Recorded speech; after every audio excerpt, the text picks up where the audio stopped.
back in the workshop today and I'm about to start making some more components, which is my bread and butter job, which we've been doing for 15 years.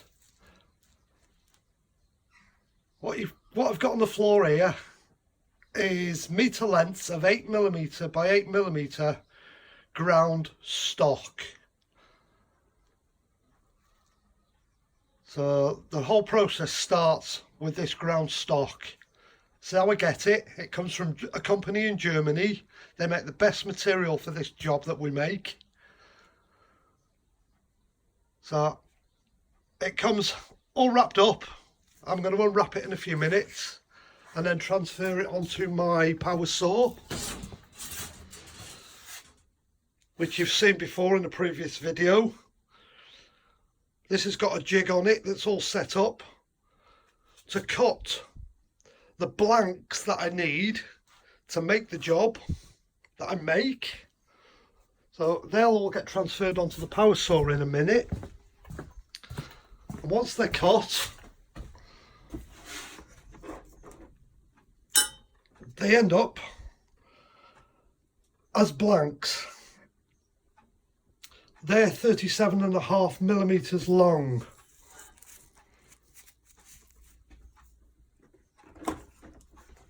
So at the moment I'm chopping a load of blanks. So I've got a box full there. I've got 700 blanks there ready to be transferred into the other workshop. I'll take you into the other workshop now and show you the setup. Here's our cat. She's Ace. She's our mouser. Right, we're in the workshop now. Make it personal. Talk to me, Jane Miles at Lanyon Barber Solicitors Conway. Visit albelaw.co.uk. We're here in the ICC Cricket World Cup 2019. Oh, that's a big hit, but crowding on their feet. They're going for the big prize. There's our CNC milling machine. Nissan's partnership with the ICC Cricket World Cup 2019. You can Surface grinder.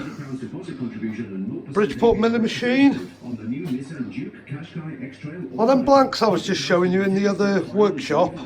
Head to your local Nissan dealership now.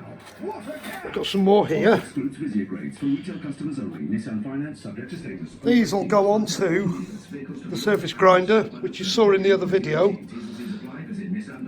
and be ground to a certain size. They'll be ground on two faces. The 5-star movie hit of the summer, and critics agree it's a blazing triumph. That's the first process that gets done to them when they come in here. Then they'll go on to another jig on the Bridgeport, and we'll machine one edge, flip them over, and then machine them to their finished length, which is 36mm.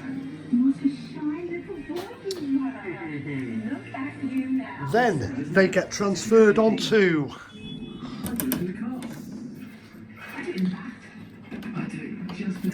if I can open the door. They then get transferred onto the CNC milling machine and this jig.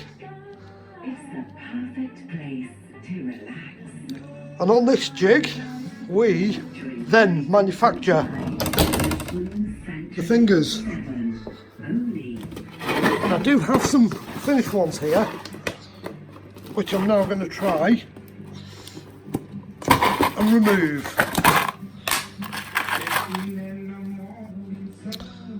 This is what we make.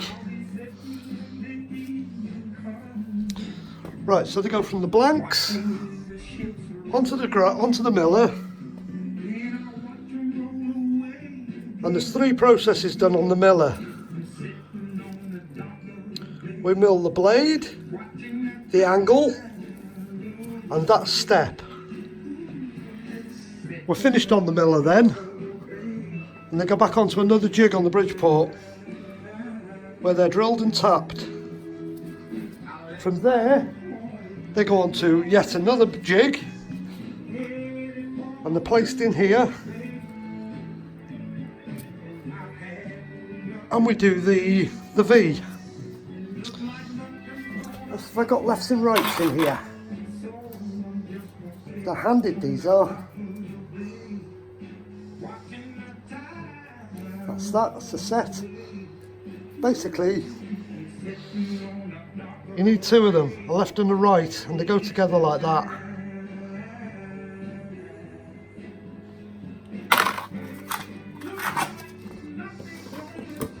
Once we get to that stage, we're finished in here. And we go back into the other workshop, which is where we're going to have a wander back again now. Right, once we're finished in the other workshop, we're back into this workshop. And all them fingers that we've just made go into our furnace. And they go in there once the furnace has come up to 600 degrees. They're in there then for 25 minutes. Once the furnace then comes up to 800 degrees, we monitor them for another 25 minutes, then take them out. And down there I've got a drum of cold quenching oil, which they're dropped into. So then they're cleaned and dried off, and then they're transferred into a Panasonic combi cooker, which we use for our tempering, and they're thrown in there at 150 degrees for 2 hours. Then they've been hardened and tempered. They're left overnight then to cool, and once they're cooled, they're sandblasted clean, then they're cleaned again, then they're bagged, and then we deliver them. And that's an ongoing process every single week. We make hundreds and hundreds of them fingers, week in, week out. We've been making them for 15 years. And what they're used for is making the rivets that hold modern aluminium body shelled cars together. When Audi first developed the aluminium body shell, they welded them. It was a really time consuming process. Then there was what they call a hollow rivet developed, which is what these fingers are used to make. And they were first used on Land Rovers and Jaguars. And the aluminium is actually riveted together with these rivets that are made with the fingers that we make. We've been involved in the job since the development stage of these rivets. We made all the prototype tooling for the company that make the rivets. The company started in Deeside in North Wales as a very, very small company. It was one very clever gentleman's idea, these rivets were. They're now a multinational company. They got their main factory in Deeside in North Wales. They've kept it in North Wales. They've got factories in Australia. They've got a factory in America. They've got factories all over the world now. But these rivets are not just used by Land Rover Jaguar. If you're driving an aluminium bodied car, you've got the rivets holding your car together as well as bonding agents.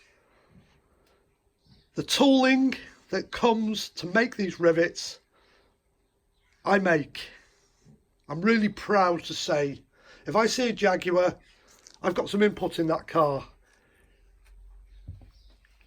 If I see a Range Rover, I've got input in that car. If I see an Audi, an aluminium body shelled Audi, I've got some input in that car. If I see a Ferrari, I've got input in that Ferrari. And if you're over in America, Ford made a big thing a couple of years ago about turning the F-150 into an aluminium bodied pickup truck. We make the tooling for making the rivets that holds your Ford F-150 together. That's how far our rivets go. Them are the kind of companies that are buying them. They're not just used in the automotive industry. They're used for building construction as well. Especially places that are prone to earthquakes.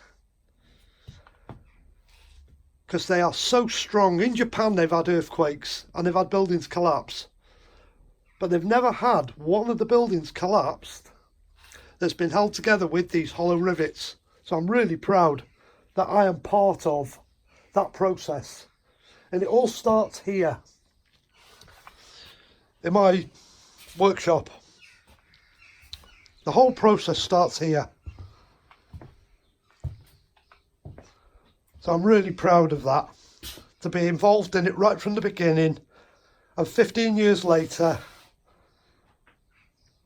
I'm still making these jobs for the company that makes the rivets, the company that develops the rivets, and continue to make them for all these different industries. So that's just a little bit more of what I do every day of the week. Hope you enjoyed this little tour.